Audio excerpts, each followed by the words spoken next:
we OG, we OG. Oh no, G.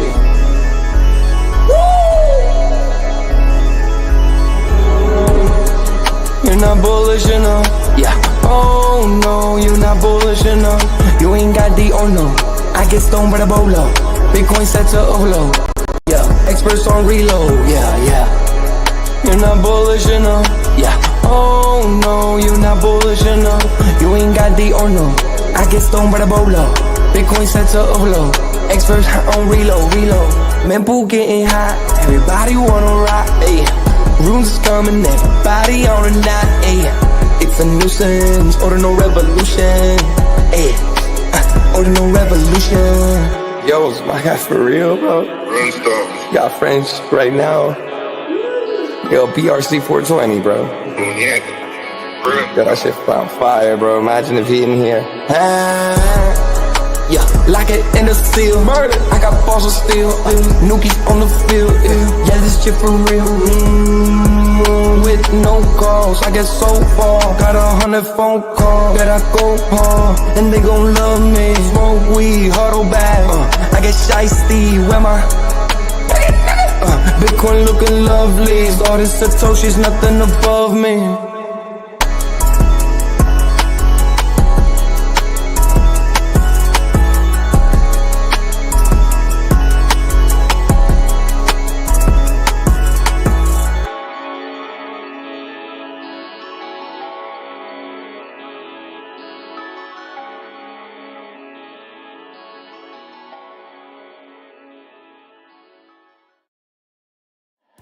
Bitcoin's alive, what you gon' do? Mempool fees are high. Ordinal.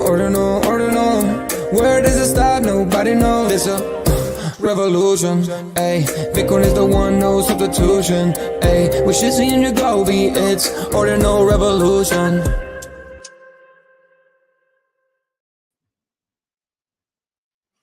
Welcome back to Ordinal Revolution. My name is Shizzy. On this channel, we cover the entire Bitcoin Ordinal ecosystem. What is up, guys? We have an amazing show for you guys today. We're live for another Ordinal hour, and this one is going to be spectacular, guys. It's going to be a great episode because we're going to get into some Bitcoin DeFi later, guys.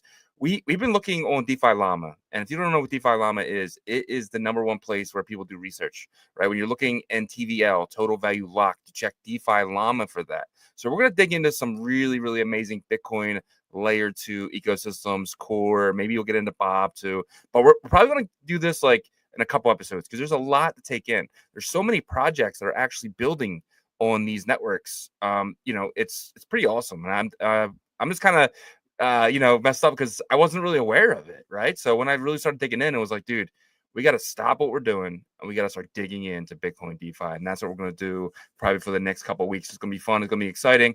We do have a lot of Bitcoin news to go over. We got the FMOC today. We got the man, the myth, the legend, Jerome Powell. Everyone hated him over the last 2 years, but he did the right thing. He got inflation low enough to where we can start dropping rates into a bull market, right? So that's going to be fun. That's going to be exciting. We got Donald Trump meeting with crypto.com CEO. We're going to get into that. We got the Bitcoin funding rate is actually real low, and that, to me, there's no frost in the system. There's no over leveraged people yet.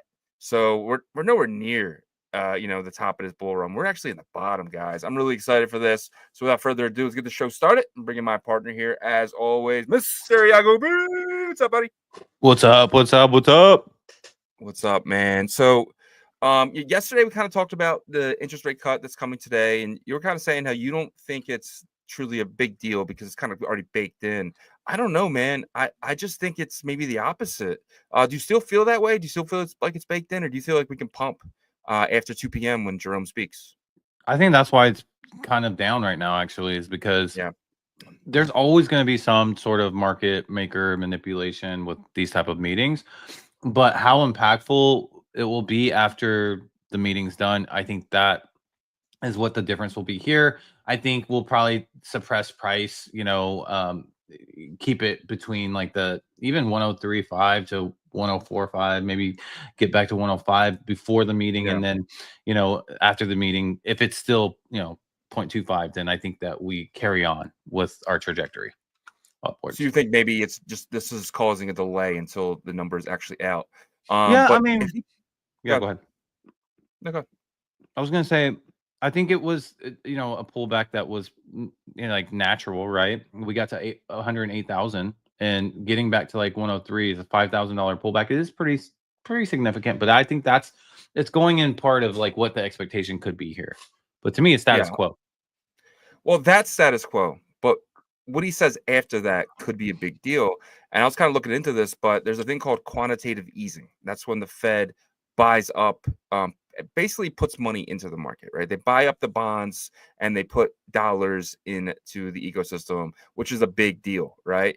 Do you think maybe he comes out today and kind of says, hey, we're going to do some quantitative easing here to kind of make sure things are okay? Because that was the big catalyst in 2020 was the amount of quantitative easing that he was actually doing.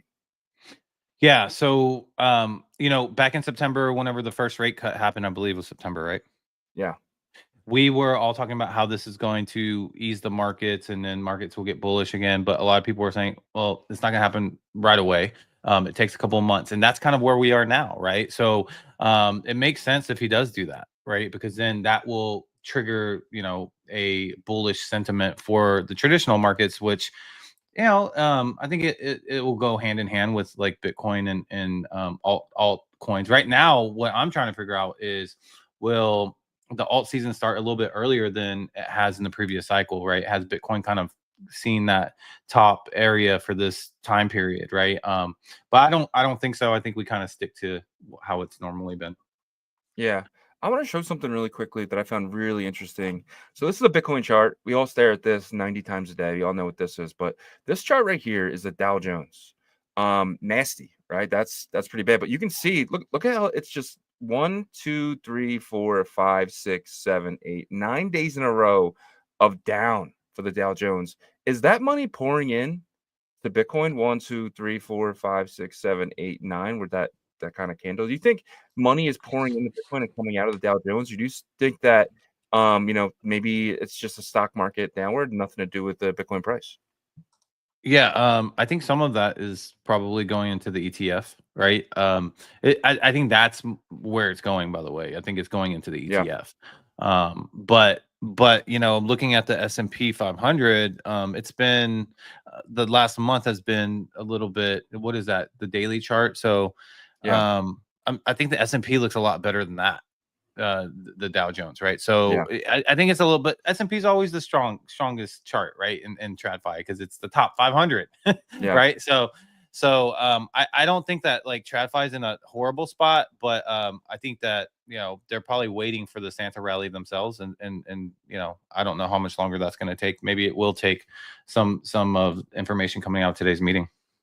Yeah, 100%. I agree. But once we get it, this start to pop up a little bit. Maybe we get new money coming in to the system for the ETF, and because it does feel like they're pouring out of the Dow Jones into the ETF.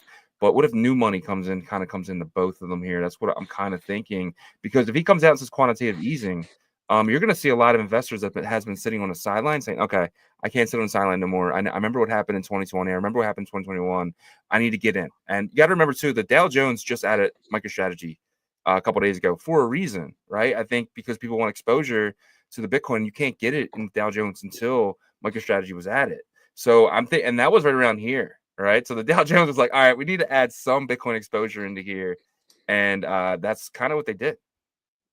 Yeah, so. Yeah, man. Yeah, so we'll see if this kind of reverses trajectory for the Dow Jones, but I'm just kind of focused on Bitcoin and where it's looking to find its next launching point. That's what I'm looking at right now, because I did expect this pullback of where it's at. But yeah, TradFi is they're waiting for their Santa rally to kind of kick off, I think, and could be today or tomorrow, maybe next week. Yeah. There was a comment in there that says that quantitative easing is a sign of altcoin season starting for real.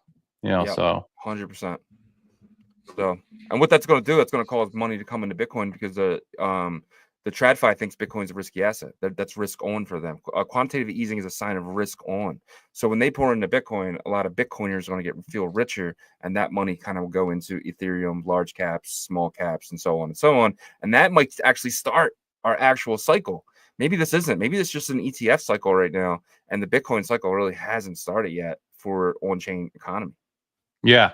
Well, one thing that I was thinking about recently was, we see Bitcoin just thrust up, and a lot of people are like, why isn't the Bitcoin ecosystem like seeing, benefits from that? And a lot of the price action is being aggressively pushed by entities and kind of not your normal participants, right, from previous cycles.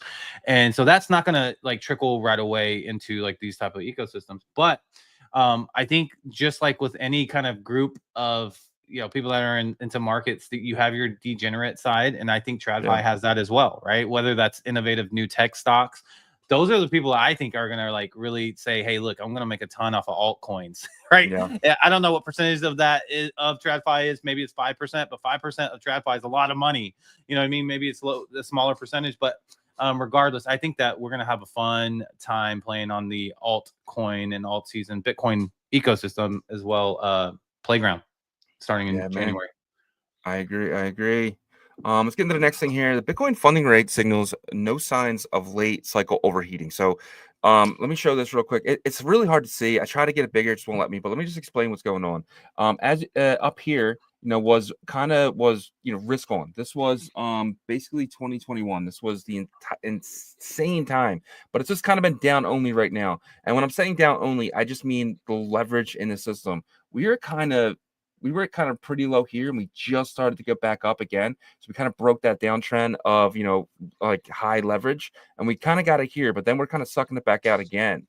There's nowhere near. I mean, we're basically down here in with the cycle. So there's a lot of leverage that can still come in, and leverage is a big taker of Bitcoin, man. Once you got to hold a lot of Bitcoin to be able to take leverage continuously in these markets. Yeah. So this is comparing last cycle to this cycle?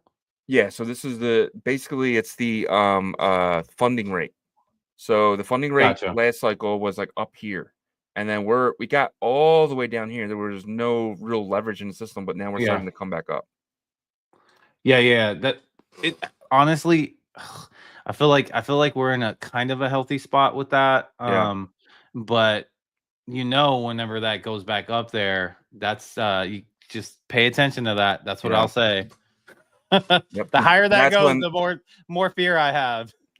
Yeah, because that's when the market makers they can just stop loss hunt, right? They can just go after people continuously every single day and just steal money, basically.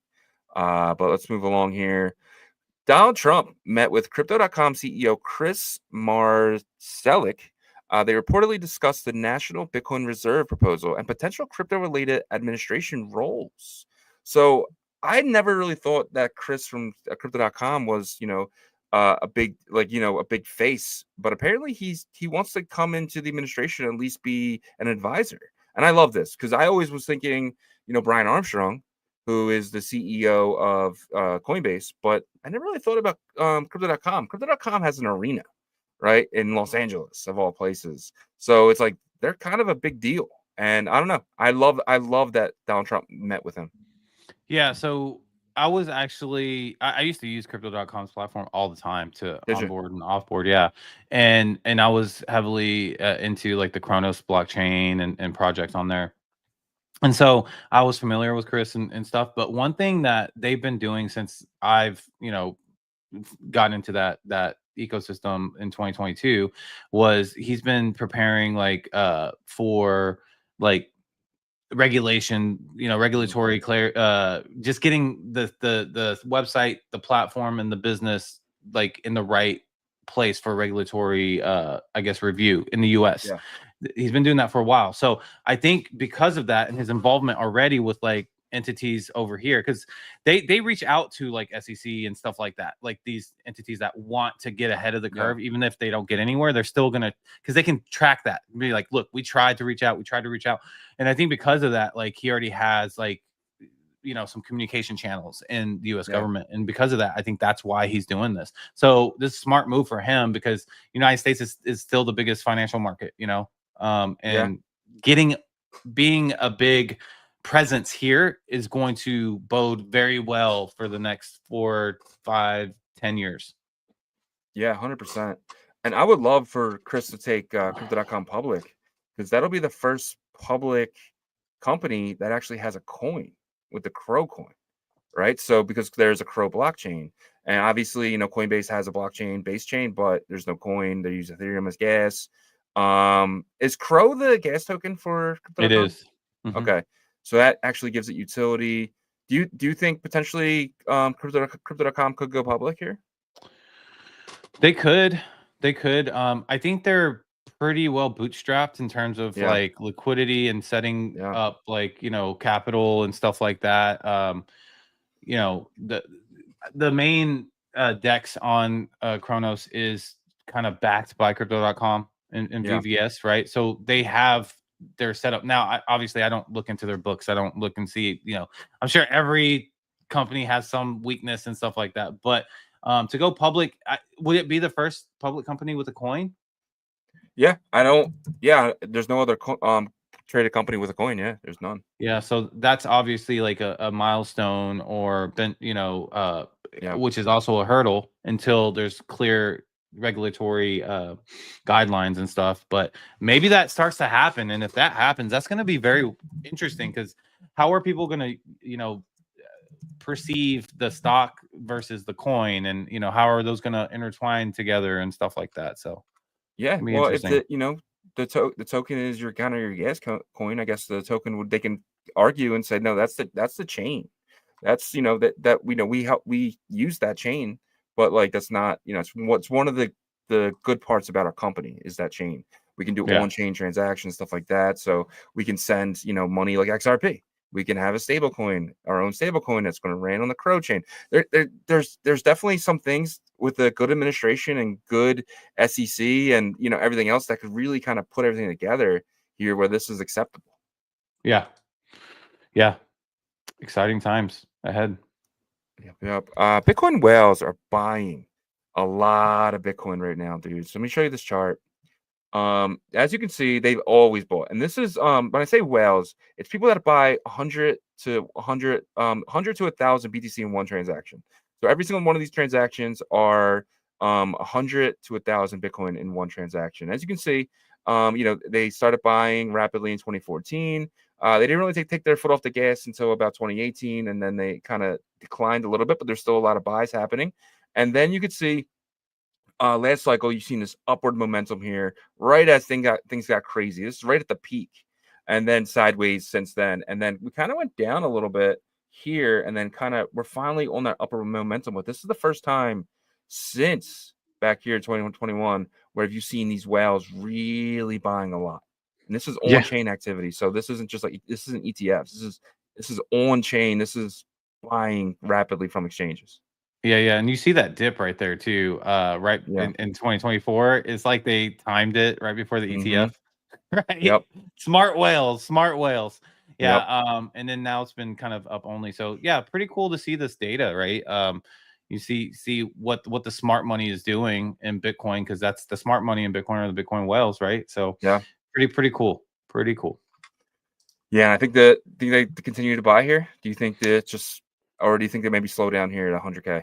I think they're going to slow down, you know, around this region, because they're anticipating that pullback that's most likely going to happen in the second week of January, or between week 1 and week 2. I would think maybe 2.5 weeks into the month. So they probably want to front run that.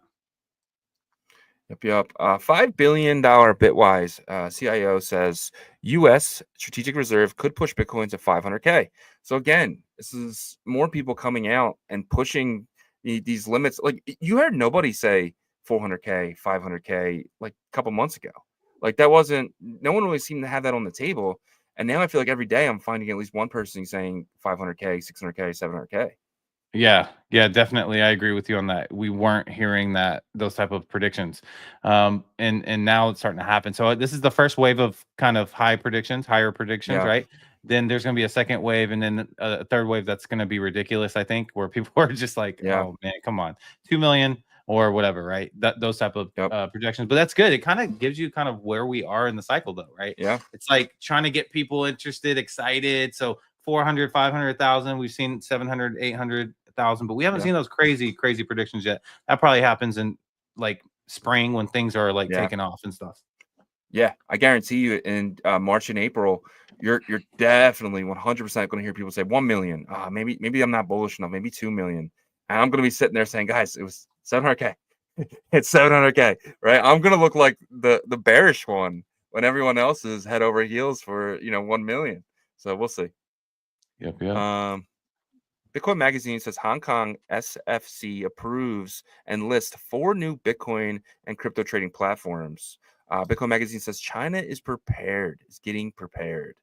That's huge because we know how much money is in China. China is one of the richest countries in the world. And, it might not look that way because there's a lot of poor population, but the people that have money, they have a lot of money. Yeah. Yeah, and Hong Kong can kind of reposition themselves as trying to take back that city financial hub of Asia city, right? Like that's been a little bit passed towards Singapore now. Yeah. And so Hong Kong kind of has an opportunity to get ahead with Bitcoin and crypto. Let's see if they take advantage of it, right? Because they are under the CCP. So China has an opportunity, I think, with reestablishing Hong Kong as a Asia financial hub through this. Yep. It's exciting. Every single time China bans Bitcoin, that's usually like the end, right? Do you think China bans Bitcoin at the end of this cycle again, or do you think it's maybe that's done with?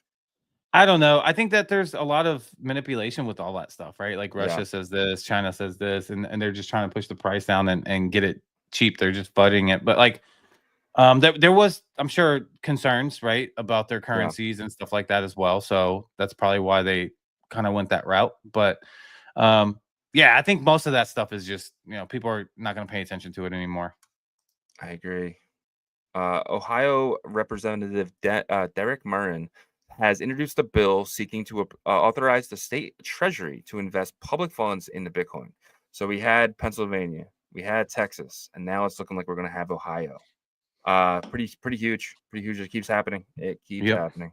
State by state, man. Let's go. Let's keep it going. It's weird though. They're kind of like letting one state go by, after another. They're like, okay, I'm not gonna. And then a state gets enough courage to come out and say, okay, I'm next. Right. I think when you see like a state like California or New York come out and say it, then you're like, okay, we're at the end of this. There's gonna be. We've already had like 30 states already because those states are stubborn about kind of crypto and Bitcoin, but we shall see, man. Yeah, 100%. That's going to be the end of the cycle is when New York and California do that stuff. 100%. BlackRock releases 3-minute educational video explaining Bitcoin to normies. What is it? I guess we have BlackRock as our salesman at this point. BlackRock is selling normies Bitcoin for us. We have the ultimate salespeople in BlackRock. But this is awesome, right? This is cool. Yeah, I think this is something that's necessary for their client base, though. Yeah. Right. Their client base is probably older and lets other more qualified people handle their investment. So some people are just still probably scared. They're on the edge of the line of teetering if they're going to go into Bitcoin, if not. And this is helpful for those type of people. So kudos to them, kind of educating their client base with this. Yep. Awesome. All right. Next one here. BlackRock is gearing up for alt season. BlackRock bought $134 million worth of Ethereum for the first time yesterday. So let me show this chart here. So this is the BlackRock ETF. Not really much going on here. And then as you can see, this is kind of when it starts. So BlackRock spot Ethereum ETF up. This is BlackRock buying their own ETF for the first time here. What do you think about that? Bullish. They're buying their own ETF. Yeah. So that's the Ethereum ETF that they're buying. Yeah. The Ethereum probably, ETF. Yep. Yeah. They're probably trying to, front run the entire Ethereum, crowd that's going to come into it. Look, it's gonna get bought back up. It's gonna kind of try to lead all season again, but they're probably trying to get ahead of that. Yeah, and you buy before you push it, right? It's kind of the one of the big things in the space. You buy and then you push it up. So they probably see that it's bottom against Bitcoin now, and it's just gearing up for something. And, but Ethereum is perfect for BlackRock because like owning the amount of coins means they control the network. BlackRock could 51% attack this Ethereum. They could if they wanted to. They have enough money. I think they're at like 300, $400 billion. I mean, BlackRock has $5 trillion in assets. If BlackRock want to buy up half of the Ethereum and then have that to make the changes that they want with it, they can do that. And I don't think people understand that about Ethereum. That's why it's scary. They can, buying all the Bitcoin means nothing because you need to own the miners. And that's why I always get scared when the miners sell stock. Yeah. Yep. I mean, this is definitely a bullish sign, right? They're buying their own ETF right now, and so buying it before everybody else runs in, because you're gonna have people in their client base that are just like, okay, well, I got into Bitcoin. What's the next good thing? Those questions are inevitable that they're gonna come. 100%, man, 100%. All right, Cynthia Loomis meets with Trump's new crypto czar, David Sachs, and discusses her strategic Bitcoin reserve. So this is big that David Sachs is kind of meeting with her yesterday. David Sachs has not been on the All In podcast at all. He's taking this job very seriously. He's meeting with a lot of people right now and really putting potentially a plan in place, which is crazy because the last 2 years, David Sachs hasn't really missed an episode at all. Now he missed the last 3 weeks. But I'm just glad he's taking this seriously, and I'm glad he's meeting with Cynthia Loomis here. Yeah. Isn't it crazy? I feel like a lot of the people that have been appointed that aren't typical politicians are taking it very seriously, and they're like right on. They're just like want to get to work right away. So this is good on him to take this very seriously. That's the big deal, big position that he's in, even though it's a new position to the administration. So 100%. Anti-Bitcoin SEC Commissioner Caroline Crenshaw will not be renominated for her position after Senate Banking Committee cancels vote. So this is happening before Trump. Like this is the old administration basically doing this, right? But she just she seems like a terrible person.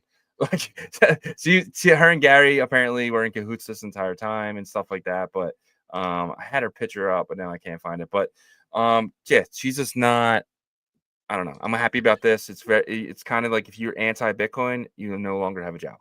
Yeah. Well, I think the Democrats are trying to figure out what happened, and there a lot of them are pointing at crypto and saying, "Hey, like you guys cost us this election," and so they're not happy about that, And at the end of the day, it boils down to that. Really, like the Fed and the banking system and central bank and stuff just did not want the US to adopt Bitcoin and crypto as like this mainstream industry, right? And so I think that's what this is about. Yeah, I agree 100%. I'm glad this is happening, dude. I really am. It just shows them they're finally waking up. They're finally waking up to us. We're no longer this little puppet. Now we're actually, I feel like this we're like a teenager now in a suit. We're no longer Bitcoin's no longer a child anymore. But Google searches for Bitcoin are repeating the exact same pattern as the start of 2021. So remember a few months ago, we were kind of worried about this. We were like, retail's not here, dude. They're not coming. It didn't feel that way. And now I have this chart here. According to this, we were kind of like right here. So it picked up. Remember, we were down here. We were looking at it right here. And now we had that huge but we're down, but it's down again. It is down again in the last week or so. Yeah. So I actually was talking to my brother about this because he's been a streamer for the collectibles industry. He has a good size audience. Like he's really established there. And he said during this period every year, this happens. Like, the week leading into Christmas week, people are just paying attention on their vacation time, getting presents ready, all that stuff. And so the audience, it does exactly what he was like the first couple of years. He freaked out and stuff like that. But so that's kind of what we're going through right now. It's the pullback. So this was up. And I agree. A lot of things are starting to rhyme ton, with the last cycle. Benjamin Cohen's talked about it a lot. Right. And so I think what happens is, at the end of this month and beginning of next month, it's going to start to get really aggressive in terms of searches for Bitcoin and crypto and all that stuff. And that's when people start to come back and get aggressive in terms of, I want to get risky. So we'll probably see that on the chart. 100%. And we even noticed it from last year. Our views were up way higher because everything was flying. Well, we weren't live either, though. We weren't live every day, but like our views and stuff like that were definitely higher. But I'm definitely noticing that retail investors aren't here yet, right? And I think the ones that are coming in are strictly going to Bitcoin and Ethereum right now, right? We need the people to come in and say, I missed Bitcoin, but maybe I invest in this dog thing on top of Bitcoin, right? So I think that's when it gets pretty crazy. I see here we got the crypto total market cap. Was that already there, or did you add that? No, I didn't. Okay, maybe that. I did that on accident. But let's get into the Bitcoin fear and greed here. I had it up, but I lost it. All right, so let's check out Binance. Crypto fear and greed, right? Yeah, it should be the crypto fear and greed. Yeah, so let's check this out here. Last week we were at 74. Yesterday we were at 87, and my hint for you is we're pretty in the middle of that, between 74 and 87. In the middle of 74 and 87. Okay, so that is 6 plus 13. So is that 90? Or sorry, 84 and what was it? 84 and 74 and 87 and 74. So yeah. So then 80. Yeah, pretty close. 81. We're still in extreme greed though, which is still good. It still means we're very bullish still. But yeah, I mean, but I do think maybe we get back to this 87 number coming towards the end of this week. I still think we're going to finish the week off above 110. I truly believe that. What do you think? Am I crazy? I think we're gonna have to see a big push up. You know, like looking at Bitcoin's price right now, it just seems like it's like trying to fake everybody out that it's going to dump hard, or they're like, you know, taking advantage of the meeting. What time is the meeting, by the way? 2 p.m. will be the rate cut, and then 2:30 Jerome actually gets to the stage. Gotcha. So I think suppressed probably until that time, and then we'll see what happens. But yep. All right, let's find out what Bitcoin's doing exactly right now. Bitcoin price action is brought to you by BitPerp. BitPerp is going to be the leading leverage trading exchange in the entire Bitcoin ecosystem. These guys are going to allow you to take leverage on anything you want. We were just talking about how there's really not a lot of leverage in the system. BitPerp is going to help put that leverage back in there. It's going to be exciting. It's going to be new. They will be on Botanic's testnet probably this week. Looking forward to that. If you're into paper trading, kind of learning trading, I think that is a good aspect because you're learning. And you're also could be earning as well. The BTP token is a token that potentially they're going to be putting out. Looking forward to that TGE next year. BitPerp is going to be big, guys. It's going to be big. Yep. I don't know if you noticed, but like I think X might be suppressing our video. Yeah, maybe I noticed that too. Maybe it was because they just put that link again. I hate that link. Anyhow, me too. Yeah, but before we get into the Bitcoin price action, guys, on the YouTube side, please smash that like for us. You know, subscribe to the channel if you're not subscribed. Turn your notifications on so you know when we go live. On the X side, help us out because X obviously isn't today. Share the space for us, educate as many people as we can, and hit that like for us as well. But let's jump into this Bitcoin price action. I am actually going to use the hour chart. So the charts are back up on BitPerp, but the hour chart for some reason is not reflecting correctly, but the 8 hour is not. I'll go to that, back to that. I'm gonna start off on TradingView here. And so this is the hour chart. You can see here that we're trying to come out of this sell pressure here, but I do think because the FOMC meeting is at 2 p.m., they don't want to really get hyper aggressive right now. The market makers I'm talking about. So, you know, we were able to get all the way up to that 108,420 yesterday, that all-time high yesterday morning, and we have been bleeding out ever since, right? It's been like weird, like aggressive, semi-aggressive with kind of build back, semi-aggressive, and then it got pretty aggressive around 6 p.m. yesterday, Central Time, right? And then that sell down went from 106.5 to 103.4, man. So that's pretty, you know, $3,000 retracement there. But then we kind of found a ground, a foundation here, and then built back up this morning to that 105. But it seemed like the TradFi, once they opened up, they decided, hey, we want to short this. Maybe they had some short positions or something. I'm not sure, but market makers probably agreed, and they brought it back down. And we're kind of just hovering around 103.5 to 104.5. That's basically what we've been doing the past hour and a half. So what do I think happens for the rest of the day? I actually think it's going to be just boring chop between 103.5 to 104.5. If they decide they want to take advantage of a little bit of this bleed out, maybe they go a little bit further down to like the low 103s, high 102s. That's possible as well before that 2 p.m. But I do think the second half of today, I think we do get hyper aggressive again after the FOMC, especially if we just do the, you know, 0.25 basis points again cut. Because I do think we have started that Santa rally. This is just kind of a fake out to the downside. I think we do break back up eventually here. Okay, so that is the hour chart, and that is what I'm seeing there. And then the 8 hour looks pretty good, actually. We have been over here and overbought on the stochastics for a while, but it seems like it wants to come down. The blue MACD line is showing that it wants to come back down, or sorry, that was the stochastic line. Sorry, the blue MACD line is actually still showing kind of that upward trajectory. It's a little bit not straight up, but it's in that upward, I guess, motion, right? Or direction. And you can see, though, it is starting to weaken here a little bit, but this can get dark green again if we get bullish after the meeting today. So I think that I'm going to stick to my guns. I think we do get between 110 and 120. But we'll see, right? There's a lot of stuff kind of behind the scenes. You and I were talking about with BlackRock and Michael Saylor, and how they're kind of turning into these Bitcoin rivals here. So I do expect that initial, my most recent, I would say, kind of price projection of between 110 and 120, though, before the year's up. Yeah, man, that's bullish, man. Even if we do only get to 110, I still think we're gonna get to 140. But even if we just get to 110, I still think that's very bullish going into next year. Yep. All right. Let's get into today's roll call here. First is first and always. Oh man, I think Webdro has got it every single day this week. Shout out to Webdro, man. He beats out the graveyard, gets in that #1 spot. I'm going to put a bounty on his head. Next person who beats Webdro, I'm going to give a prize to. If you beat Webdro tomorrow, he can't win every day. This is not a dynasty here, Webdro. We're gonna find a way to defeat you. I appreciate you, then. You are #1, as always, but I'm going to put a bounty on your head here. Anyone who beats Webdro tomorrow is going to win a prize. I'm not sure what that prize. Maybe a Billy Cat. It'll be something nice. Maybe something better. Maybe I'll give some some runes away. Or hey, what about Webdro, though? He can't win anything. He's like, what I'm saying? Like, I would say, well, he wins every day. He's a winner. But he's not winning anything.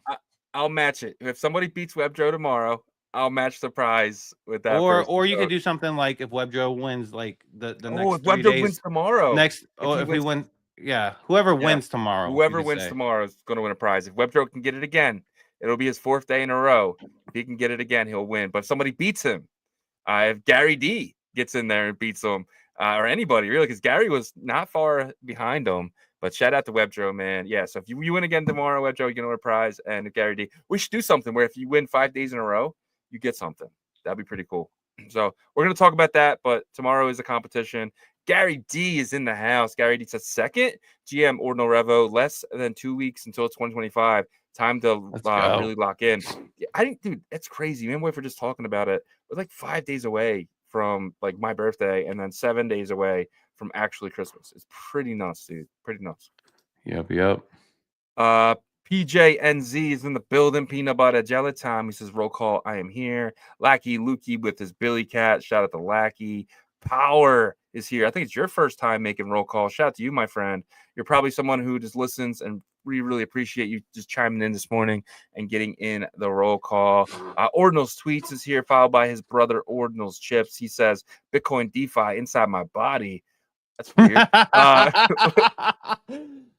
Layer 1 trillion. Space. Maybe we shouldn't use DeFi in the title anymore or something. I think that's probably what's doing it. Could be. Yeah. Mempool Punk is here. My bad. No, you're good. Percent. Yeah. If you've interacted with Saturn, Chief Axel says, in the past, you might be likely eligible for the claim for the "You Can't Stop Freedom" rune at 8 p.m. Yes, Chief, I actually have been messing with Saturn a lot. I'm probably I'm probably a power user in comparison. Maybe not though. But I was not eligible for the "You Can't Stop Freedom" rune, and I actually minted that on the testnet. So I don't know why I'm not eligible. But yeah, I'm not sure who. Maybe it was a time limit or something. I don't know. Maybe it was first day, because I didn't mint "You Can't Stop Freedom" until like a few days later. I was doing $1 Billion Cat for a while there. But yeah, that's really cool to know. Thanks, Chief. Yasher, one of our mods. Chief Axel, one of our mods as well. But Yasher says greetings to the OR family. Shout out to you, my friend. And we just have all of our mods today. We got Tim Baker, he says we're still early. And we have another one of our mods, Nighthawk UXL says GM fam. And then Pelpa. I made Pelpa a mod because I love Pelpa. He's out here every single day. Appreciate you, my friend. I just did it out of board. Who else gets the mod role? Bitmap Core is here, but I'm locking in. No more mods. That's it. No, I'm just kidding. Yeah. Bitmap Core is here. Nagi is in the building. No is here. GM DGen. Shut the no. Pelpa is here. GM Beauties. Ordinals tweets. That's a tweet. Yeah, for sure. Renstorm Music is in the building. Just got off work. Wagwan. Shout out to Renstorm. Joko's here with his Goosenals every single day. He said, when Alphi on Bitcoin or something along the lines of virtual protocol possible on Merlin?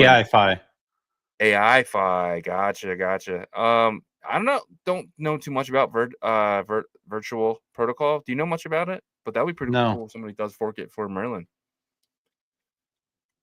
All right. Let's keep it moving here. Renstorm says the quantitative easing is a sign of altcoin season. Yes. He said, oh, yeah, before I forget, sorry to interrupt roll call, but when was the members video coming out for the linking our emails? So what are you thinking? Early this week? Maybe next week after the Block Runner video that comes out Saturday. Yeah, Monday. I think that makes sense because they're also going to mention that, I think, on one of their shows or maybe their X account. So Glasshoppers here. Crown Jewels UK says talk about Airheads and Oil Wallet. No, I'm just kidding. Yeah, there's nothing to talk about. That project's been kind of down only. Crown Jewels says new wallet and tech by Arthur Hayes. Arthur Hayes seems to have grifted the space a little bit. I think people are not. I think he needs to be. Him. He needs to just get involved with it. That's what he needs to do. Just get involved with it. Get involved with the Bitcoin community, ecosystem community. Until that happens, I think it's gonna. That's what it needs. I'm saying it right now. He needs to like join spaces. Get engulfed into it because without that, I don't think it's gonna be hard. I agree. Crown Jewels is here. So you think Ripple will go public? I don't know. I think they will. You think they will? They're like one. I think they're one of the companies that are like perfectly positioned for it. You know what I mean? Like they run their make money. Well, they run their company like a corporation, right? Like they have everything, and also I think so. XRPL, which is their ledger, there's two versions. There's a public and a private. I didn't realize that. Oh, sure. Yeah, and so it's kind of like, what are you doing in the private? So private can't be seen by anybody, right? So you can't see. Wow. Yeah, what is that for? Also, though, so that makes me wonder. What's their business model going to be? Is it going to be this kind of cross country payment system?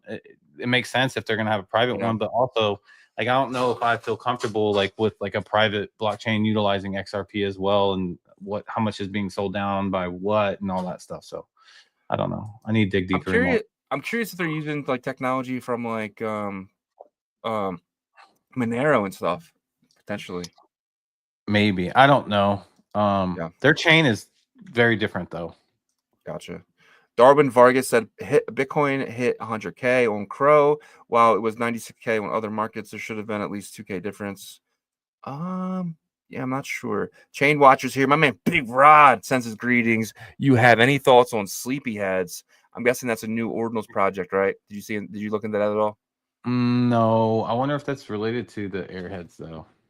Probably not. Might be. Sounds like it would be Sleepyheads, but yeah.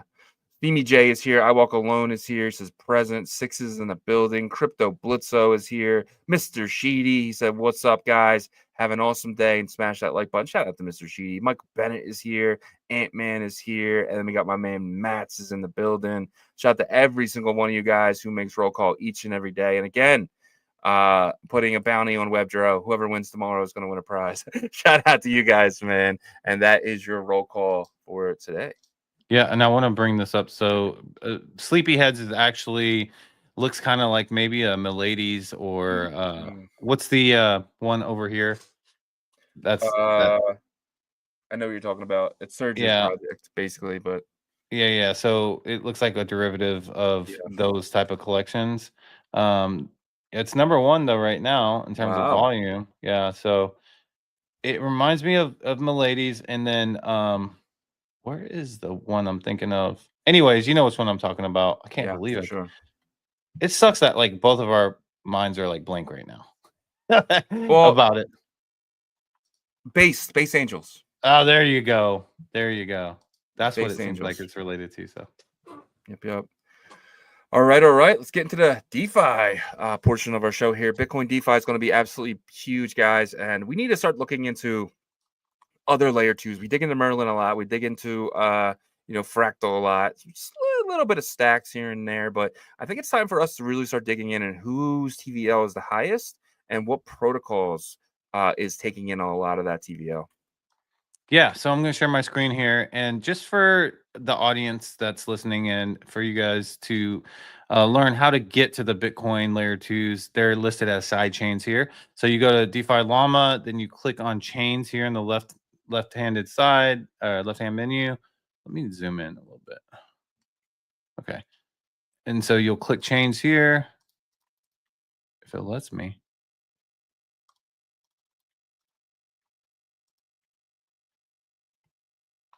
All right, let's go chains. There we go. And then you'll see right here at the top of this menu, it says Bitcoin sidechains. Right. And then that's where you can go to the list of sidechains here. So the first one we're going to get into is Core, because I think Core is one that a lot of people in our audience and the Ordinal runes and the community that we deal with a lot are just don't know a lot about it. Right. So we'll go into Core here, but a little bit about Core. Shizzy and I both think that there's a lot of like investment involved with Core because there was a lot of planning. Core got listed on Coinbase right away. It is an EVM, a Bitcoin layer 2 is what they consider themselves. So it does fall into that category of Merlin chain, Core, Bob, BitLayer, that category, right? But as you can see, they're doing decent volume, similar to what Merlin's doing right now, like 2.8 million in total on-chain volume. And then if you look at their TVL, they're almost at $1 billion actually. So that's where they're really solid, because I think they lead the way in terms of TVL of this whole group. Now, one of the reasons why though is because they have if you go to TVL here, Avalon holds like the most of their TVL on Core. And then they also hold some on Bob, and they also hold some on Merlin and maybe BitLayer. But this is one of the main reasons, right? So you got 338 million with Avalon. So, if you're an avid watcher of Ordinal Revolution, then you should be familiar with Avalon, as Avalon was, one of the first protocols that launched on Merlin chain. It's a place to where you can, you can stake your Merle, you can stake Bitcoin, and it's also borrowing and lending, right? So you can borrow as well there with collateral, right? So they are the leading one here. And then the next one up is a Decent protocol. I'm not sure about this one. Let's open this one and see what's going on with this. So what do you think about Core though so far? Yeah, I just think the investors in it are they're in deep, right? So they're going to push this chain, whether it's the TVL or just push the price. But I think Core is going to be one that surprises a lot of people, especially in our ecosystem, right? I just think that in our ecosystem that everyone knows Merlin. No one really knows Core, but they don't do runes, they don't do ordinals, right? So that's the one thing where from where I stand is kind of like FU, but doesn't mean they can't add them in the future. Yeah, I was thinking that same thing, but it seemed like their priority was to really get this Bitcoin staking, because that's one thing they are known for, right? Yeah. Is people staking Bitcoin, like Merlin Bitcoin's on one of the protocols there. But taking a look at the token here, it's sitting at $1.21. The market cap's 112 or sorry, no, 1.12 billion, which that's pretty solid for not being discussed a lot in the space. You know what I mean? But yeah, you can see here Coinbase, listed them right away. They launched their token kind of the same time period that Merlin did. It was beginning of this year. If you look at the all right here, so we're looking at February of 2023. So early last year, I should say. So they've been kind of prepping and stuff like that. But going back here, so I think Pell Network is that's the one where everybody's staking. So why are we going over this? We want to go over it to educate you guys, but also to get you guys familiarized with some of these protocols names. And some of these protocols have been in the EVM and are still in the EVM world in other parts, right? They're just taking advantage of this Bitcoin layer 2 meta and ecosystem. I don't know why DeFi Llama is so slow for me. Yeah, it's actually running the same thing for me as well. So I think is it their servers? Yeah, I'm having the same issues. Yeah. On my end. Okay. Perfect timing, right? Let me look up Pell Network though on X because I can find their website here. It says Cloudflare is having a problem. It's not. So. All right, cool. So this is Pell Network right here, right? So if you launch so it says first BTC restaking network. So I can tell you I'm like 95% certain that Core is a US company or like Western company. I might be wrong on that, but I'm pretty sure. And the reason why is because like they already have that Coinbase and like the way that you can tell kind of the way that they curate their investors and protocols and stuff, right? So even them, right, are focused on this Bitcoin restaking network, right? So this is the Babylon deal, guys. So shout out to Babylon for getting way ahead of this. So the East first got ahead of this, but then you have Western players like Core that are heavily involved too. So that gets me bullish on the whole Bitcoin restaking network. And at first, you and I were like, well, you know, what happens if you stake? Because a lot of these stakers are whales that have a lot of Bitcoin, but they're getting the Babylon token. And you and I were both kind of in the same boat with this, saying, well, that Babylon token, was that like what's going to sustain that? Now I'm actually starting to get bullish on it because I feel like there's just a lot of stakers that have like hard BTC and they're putting it into it, right? And so if I go to launch app here. Yeah, and like Babylon is fighting to be that Lido, right? So there's a lot of different places on ETH where you can get, restaking. It's Lido, Rocket Pool, and there's a few others. No one has really kind of put their like stamp down and said we are that for Bitcoin. And it seems like Babylon is that because a lot of these, even Pell, they use. I mean, it says up top, Pell Babylon staking, right? So they're just kind of a way of doing it, right? That it's Babylon is the Lido, and other places are utilizing that. So what they'll do is, they'll have a token, the Pell token probably, and they'll take your Bitcoin and they'll stake it on Babylon to get the Babylon token, but then give you the Pell token. And that's what a lot of these projects are probably going to end up doing. And that's if you're bullish on Pell for whatever reason, you want to earn the Pell token, but if not, you can go to Babylon yourself. Yeah, so that's interesting. I think P-Stake also does this, right? Yeah, and so it's weird. It's like there's a bunch of like almost vendors that are fighting for this business, right? And it's kind of like Babylon is the company and saying, hey, go sell restaking, and you can earn your commission based off of this and that and this and that. Now, where I think it could get tricky is like, let's say there's another level of this, which I don't know if there is, but in the future there could be another level where they're trying to say, hey, Pell has their own network underneath them. I think that would be too much in my opinion. But if it would, then like, what is the Pell token going to be worth, right? What is like, because like there's a certain amount of time, like I'm fine with the Babylon token, but then like I have to also, if I go through Pell, I don't get the Babylon token. They get the Babylon token, but they're giving me their token. Why do they want the Babylon token so much? I want that, right? So, and I think that's where the window comes in when Babylon offers that on layer 1, which is actually a really cool milestone breakthrough that they did, is that you are actually able to stake your Bitcoin on layer 1, some similar to kind of what Fluid does, but it was, like an event that happened, open, close, done. And the mempool goes absolutely crazy, right? It goes up. And so I don't know if they have another event happening with the staking, but if they are, that's where I think that you would benefit to be able to get that Babylon token back. Yeah, 100%. But like there is places like, remember Beefy didn't stake anything on Beefy wasn't on, basically got your tokens and then went and found you yield, right? They found you the highest yield, and they were kind of the project that was constantly moving your yield around to kind of get you. They guaranteed you 24%. They were trying to make 25, 30%, right? So they can make a percentage in the back end, and that so Babylon's kind of the first one, but there's gonna be more and more. So using something like Pell, you're not locked into just Babylon. Babylon's, they're eventually going to, once their token launches, they're in, the rate that you get for APY is going to keep dropping and dropping because, they don't want to give their token away. Right now, it might be 20%, but in a year from now, it might be 6%, right? But there's other places that are going to come pop up that Pell is probably going to go and try to get that yield for you as the customer. So right now they're using Babylon.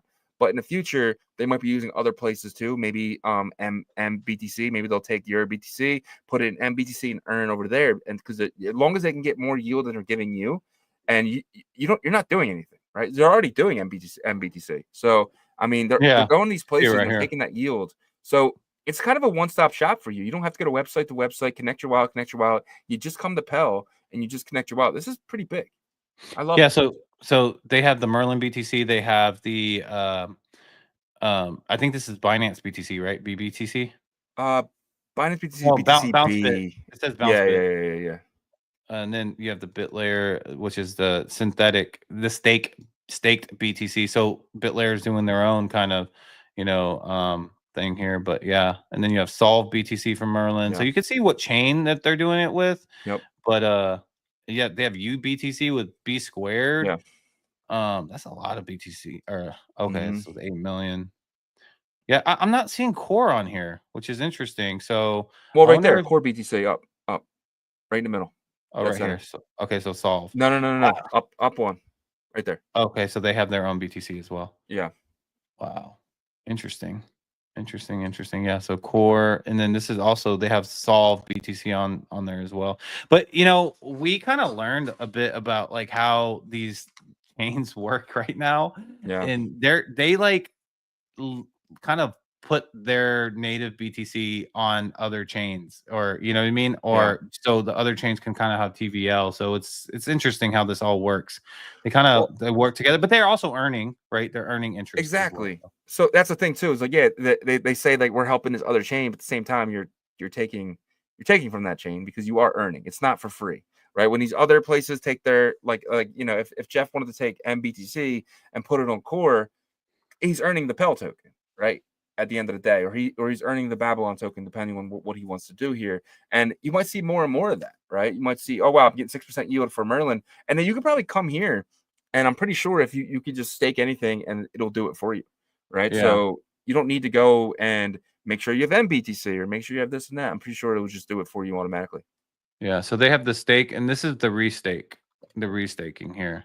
So you can actually restake all these assets here. So they do USDC and stuff like that. So it doesn't seem like Pell has a token yet. Maybe they will in the future. I'm sure they will in the future if there's rewards, right? So they have their TGE. So look out for Pell. So that's one of them. Avalon does have a token already, right? I'm not sure. I don't think so. Let's take a look at Avalon. Avalon's one of those ones where I was actually staking Merle with. I'm not doing it anymore because there was one of our community members, I think it was Yasher.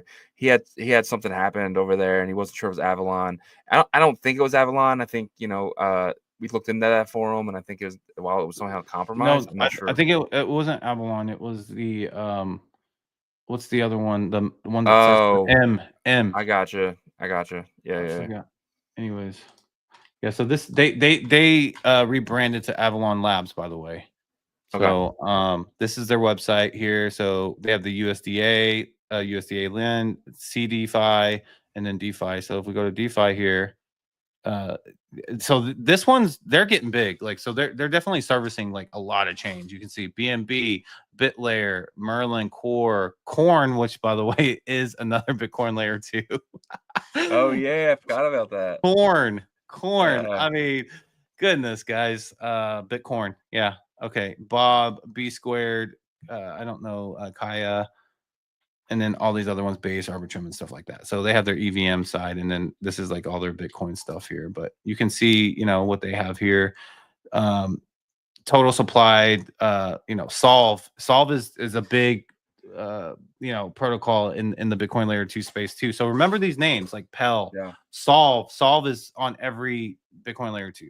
They're going to be big. They have 38.23 million of Solve BTC on Avalon Labs. They have the Merlin still MBTC about 12.8 million. Merle, they even have $2.6 million. So a lot of Merlin stuff here so far on here. So Avalon's a lot. Well, I'm also on Merlin, so let's see what they have on something like BitLayer. So wow, they have a lot of BTC on BitLayer. BitLayer is interesting because people talked a lot about it, and like there's not a lot of projects built on there, but there's a lot of people that are doing the staking, restaking stuff on there. So it's kind of they're following Core's lead there. I don't expect, that's what I'd say. I don't expect much there. Bob probably has a good amount there, 71 million 40. Yeah, so Avalon's another one. So Pel and Avalon are two. And we're gonna, once we go over these other chains, you're gonna see a lot of these similar names. And there'll probably be in more and more discussion in the future as well. So jump to Core Earn real quick. I'm just curious. That's one I haven't looked at. Yeah, number 7. Liquid staking. So this is the first, the biggest liquid staking on their platform. So on their chain. Let me look it up on. Yeah, they might not have it there. I forgot that's not working. Yeah, it's not working on my end either. I keep getting DeFi Llamas, Cloudflares offline. So yeah, I wonder what this looks like. If it's just on their core website, though, it could just be on their core website. I'll look it up quick. It's just, some of you guys are probably wondering why haven't you guys gone over this? Because they're obviously getting a lot of TVL and stuff. It's because a lot of these teams, they're not involved with the ecosystem, right? And yeah, we could definitely have dove in earlier, but I think this is early enough still. Alt season isn't going to really get going until January, February. But anyways, so let's see if there's any type of earn situation here on their website. Community tools. So core bridge, core staking. That's probably it.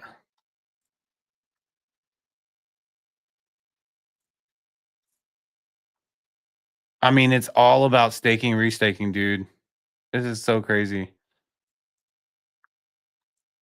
Yeah, so you can stake actual Bitcoin. So you have to probably bridge that over. DAO validator 6, BTC reward rate 14.62% up to. Gotcha. Yep. Rewards are high, man. You can earn 15% on just holding Bitcoin. It's pretty massive. Yeah. I mean, you are taking the risk on, so just remember that. But yeah, you're taking the risk on, but also you have to remember too that like this is probably a solid team behind this because they've been most likely thoroughly vetted. They're on Coinbase right away, all that kind of stuff. And so, like, I think this would probably be, especially coming from their actual website too. So I don't know. Obviously, everything in this space is a risk. So do your research there, but you can kind of learn more about that if you go directly to the core site. Well, we're definitely getting risk on right now, right? So I think that's a big deal. Like that, where we are in the cycle really, really is a big deal. You don't want to be doing this stuff in like 2026, but doing this stuff in 2025 might be okay. Early 2025, I think, though. Yeah. You want to get ahead enough. All right, let's look at one or two more that have a heavier, TVL. So let's check out Decent Protocol, see what that's about. What's on 11 chains? It has over a crap ton of, what's that, 500? No, I can't even see that number. But yeah, it has a lot of TVL on it. How much TVL does it have? Well, it says 306 million, but then it says some sub protocols are excluded from chain TVL. So it might have more. Okay. Well, I wonder if this is, So it says empowered by SLP model, decentralized liquidity infrastructure on Web3, your gateway to high yield liquidity opportunity. Let's launch the app. I don't like the way that this looks right here. It looks like GitHub. It reminds me of GitHub. Okay, so heavy. 20%. Wow. Yeah, heavy on the ETH. What's IBTC? Oh, that's the BlackRock? No. BlackRock doesn't have their own one chain. I know, but it says IBTC ETF BlackRock though. Oh, maybe it buys the ETF? Maybe like, or it's backed by it. Yeah, it's like maybe a synthetic version that's Yeah. being backed. This is interesting. Yeah. Wow. And we possibly will see more of that because if Yeah. regulations become friendly and there's like this intertwine, supposedly BlackRock's going to be behind this new stock market that's opening in Texas. That's supposedly BlackRock's behind that. well, Oh, wow. they're definitely have their hands in that. But a lot of people are saying that there's going to be a tokenized side of that. So we might start to see more and more of this kind of thing, which is interesting and good for, I think, like foundation and stability. But some people won't like it. That's for sure. All right. So let me go back though, because it says markets right here. Oh, okay. It's the same thing. So how is this related to guys? We're also learning along with you. So appreciate your patience with us kind of going through this, these are new, not necessarily new protocols, but we're kind of going into another level deep into the Bitcoin layer 2 ecosystem. So we're kind of doing this together. So I think that's an awesome thing here. You can see they have a launch pad. So I'm trying to figure out what like are you able to launch like a synthetic type of asset here? That's what it seems like to me. Yeah. It seems different. I've never seen something like this before. Oh, well, I know they did stuff like that with like stocks and stuff. With I think it was Mirror. Was it Mirror last night? Remember? Yeah, Mirror. Yep. They were trying to do it, but the time wasn't right. Regulation was just horrible. But now the time seems to be right, for something like that. So, anyways, those are the I think there's one more here. I want to check out Colin protocol for core.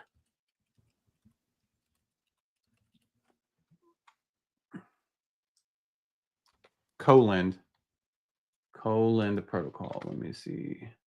247 million in CVL. Yeah, that's another big one. Yep. And let me bring up the website. I don't know, man. I don't really like how their branding looks. Yeah. Just dropping. The countdown has started. Are you in now? But that's the thing too. There might be a lot of opportunities for an airdrop, right? By using these things early. But Mike Bennett has a point here. It says, I'd love the idea of getting 15% of my Bitcoin, but the idea of losing my Bitcoin from a rug of a team I trusted to hold my most valuable investment. Got to weigh in that out. Terra Luna hurt. Yeah, I agree. But that's the risk you take, right? So, I mean, you can lose 100% to gain 15%. So, I mean, yeah, it does suck at this, that's the thing. That's DeFi, right? I mean, at the end of the day, until we get some stuff that's, backed by the FDIC, you're going to have that risk. But when they do, it's going to be like 3%, 4%, right? It's not going to be much at all. So here's an airdrop alert. So Colin does have, it says claim airdrop. So the longer you use the platform, the more points you earn. So there's an article here too, which I'll put in the private to where you can put in the notes. But it says airdrops are a popular method used by Web3 projects to distribute tokens to the community.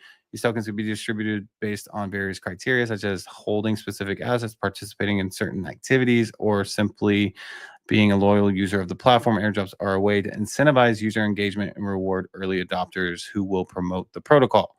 They have 3 campaigns right now for the airdrop. The campaigns are they consist of multiple airdrops linked to strategic partnerships. Each campaign follows specific conditions that are defined with the associated protocol. This type of airdrop aims to strengthen collaborations within the ecosystem while distributing tokens to active users.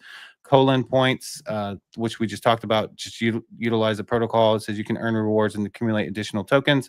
And Core Ignition airdrop. Through the Core Ignition program, you can earn even more rewards by bridging assets and engaging with the core ecosystem partner. So yeah, so this is one that you guys can kind of look into, research a bit. It's another airdrop opportunity. That we are going to highlight that for you guys.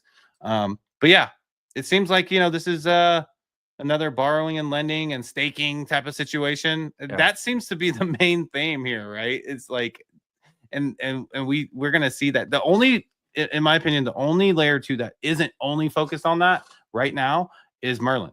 And Merlin is focused on like that, as well as trying to onboard more users and utilize these Bitcoin layer 1 assets. So you can see they have the bridge solve on Merlin chain for the seal. So that's there, and some other stuff here. So pretty cool. I do want to take one more look into what their DEX is. So it looks like their DEX with the largest TVL is Bitflux.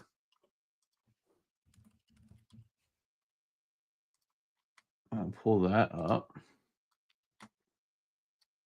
See what this experience looks like. So this is for Core DAO. So okay, so Solve BTC is they got Wrap BTC, Solve BTC, Solve BTC.m. I'm not sure what that is. Oh, Merlin chain Solve BTC, and then I guess this is BitLayer BTC. Just a bunch of Bitcoin. Yeah. Like there's nothing that you can. This is exactly what I meant. So there's Pump BTC. What is that? Bro, this is like all the synthetic BTCs in one spot right here. That's crazy. So yeah, not much happening with this, but hey, who knows? Maybe it does pick up some sort of DeFi activity and stuff like that, and then you can wait for their coin. Because I imagine a lot of these are protocols are waiting for things to get pretty crazy, and then they're going to start talking about airdrops, and they're going to start talking about opportunities and staking, and other than just the Bitcoin staking, other protocols will start to develop on these. But what do you think of Core so far? Like, we've gone through their top protocols. Are you excited about it? Are you bored? Very bored. I love DeFi, but Bitcoin DeFi is kind of on a sense of just using Bitcoin, right? Like I want to use DeFi with, Dog Go to the Moon. I want to use DeFi with, Ordi, DeFi with, tokens that I can earn a lot of yield on, maybe in borrowing and lending situations and stuff like that. I'm just, if they don't allow Bitcoin layer 1 assets to go on these chains, I think it's a huge mistake. But it doesn't mean they can't do it later, right? When bridges are popular and stuff like that. So I think the Core needs to really find out what they want to be. They just want to be Bitcoin only, where you stake and liquid stake Bitcoin. There's a lot of market for that. I mean, Lido is potentially $1 billion project, right? So there's billions of dollars in that. But if you want to bring mass adoption and mass users to your chain, you got to bring the degens. And where are the degens? They're in Runes. They're in Ordi. They're in these Bitcoin layer 1 assets. And there's a huge opportunity for places that do bring us on. Yeah. Well, I think so these layer 2s, other than Merlin, right? Because Merlin is doing that. These layer 2s decided to prioritize the Bitcoin restaking and bring the TVL, right? And but in my opinion, like, there's a lot of Ethereum chains that have TVL, like Polygon has high TVL, Arbitrum has high TVL, and so like yes, it is Bitcoin. People are putting up Bitcoin. Bitcoin's backing it, so that is the difference in this aspect, as opposed to most of the assets over there are probably Ethereum backed, right, or wrapped Bitcoin. But my point that I'm making is that, like, yes, I think they can pivot, but it wouldn't be a pivot. It would be like, okay, we're prioritizing what Babylon's focused on, because that's where a lot of TVL is going to come, a lot of support foundation. We don't want to risk the Runes part, or the Bitcoin layer 1 assets as the main priority. And that can come later with other protocols that decide they want to do that. I think because Jeff was so intertwined with like our ecosystem and the Bitcoin layer 1 community, that was like his objective. And like from the jump was like, how can I help facilitate, make these more flexible? And so it's just different mindset and focus per the thing. Now, Jeff does have, with Merlin chain, they do have the Bitcoin staking and restaking, but they're not primarily focused on that. And that's the difference. I mean, if you want to be business to business, right? Because the only people really using this is probably other businesses, right? Other places and stuff like that. That's fine. Well, that's fine. But if you want to bring mass adoption, if you want to bring users to your chain, you're going to have to open it up. Like, let's just say, for instance, you mentioned Arbitrum, right? They're one of their biggest TVLs is Camelot. And what Camelot offers, they offered a lot of degen stuff over there. They offer a lot of different, you lock up the Camelot token, you can lock up, Camelot and this token together and stuff like that. They offer a lot of staking and stuff like that, and just fun stuff, just like crazy yields on some stuff with like newer tokens and stuff like that. So I don't know. I just feel like, there is a place for, B2B type of whale trading, getting 15%.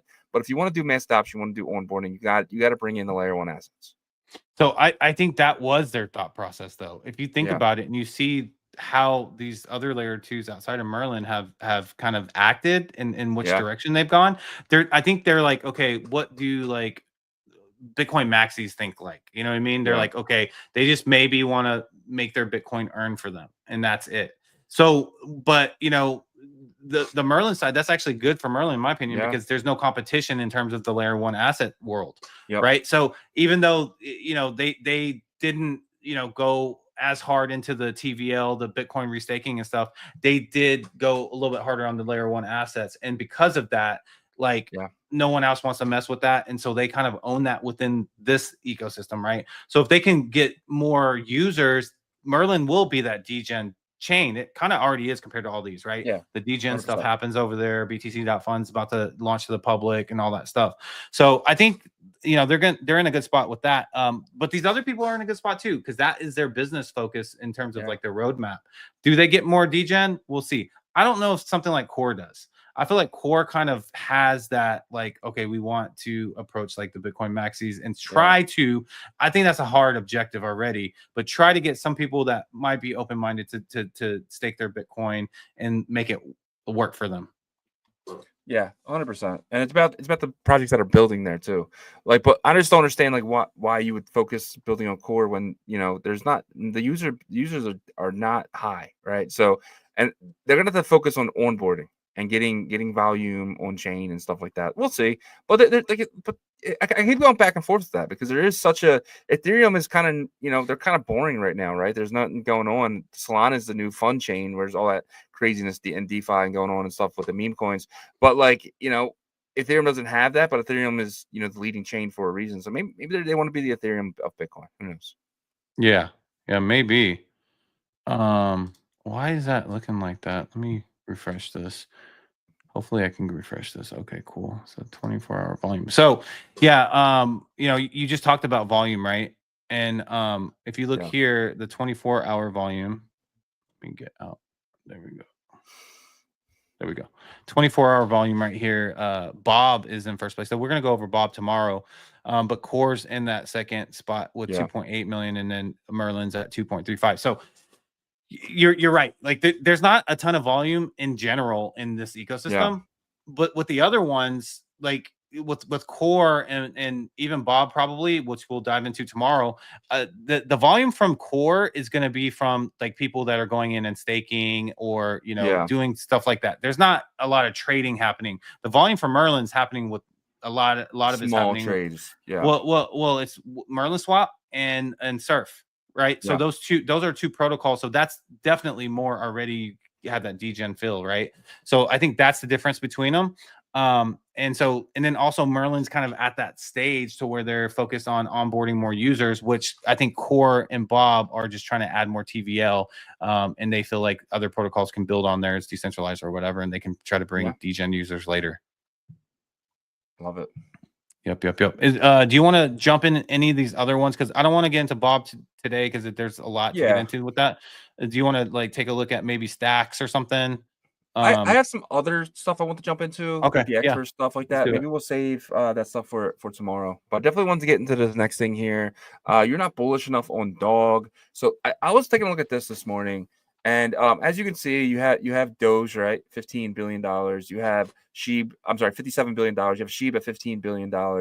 You have Dog at 840, while Bonk is 2, Whiff is 2, Pepe is 2.